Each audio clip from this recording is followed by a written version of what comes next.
As we entered Afghanistan airspace, I had mixed feelings. I was apprehensive and excited at the same time. But my buddy Terence, on the other hand, was cool as a cucumber.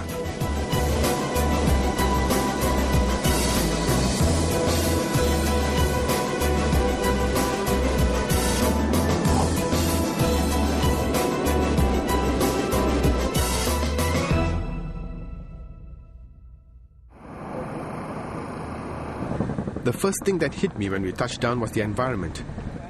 It was harsh, arid and extremely dusty. But the weather wasn't as hot as I'd expected. It's cooling down. Late at night and early in the morning, temperatures dip up to about 12. Rocket attacks are common here.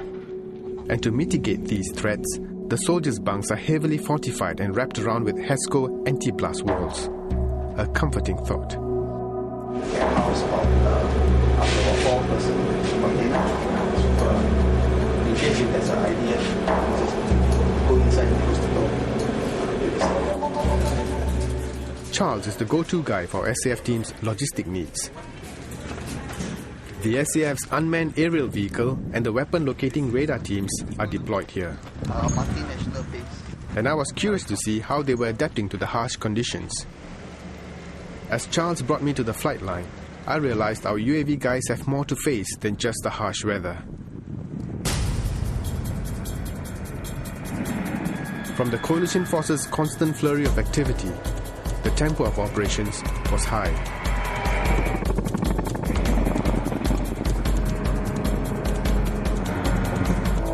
In the midst of all these, our searcher UAV was waiting to be launched.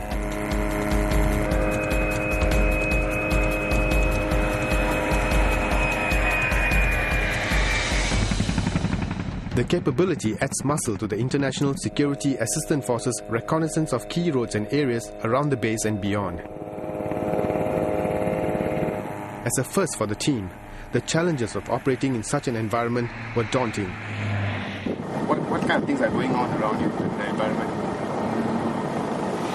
One of the things that I've experienced was launching the UAVs. Chinook was landing and the whole UAV was shaking, and the three of us really lying low because the sand is, the downwash of the Chinook is really then very powerful.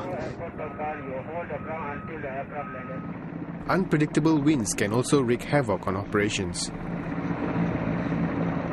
All it takes is a sudden gust.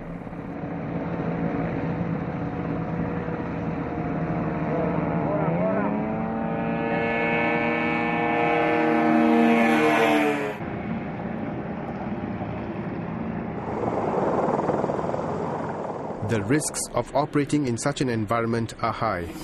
There can be hidden dangers behind these mountains, indirect fire in the form of rocket attacks, or direct fire from insurgents. But our soldiers are prepared.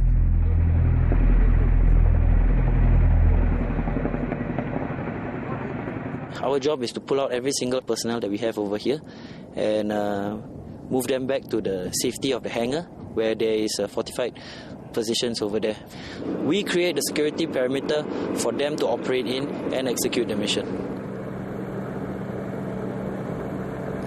As the searcher makes its final approach, it's the end of another successful mission.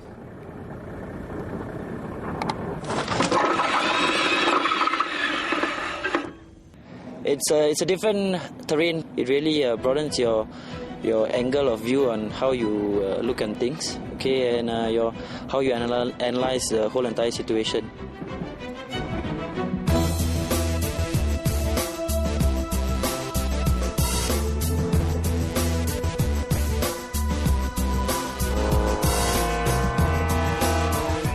It provides overwatch for all of our soldiers every day, and they are on time, on target every day.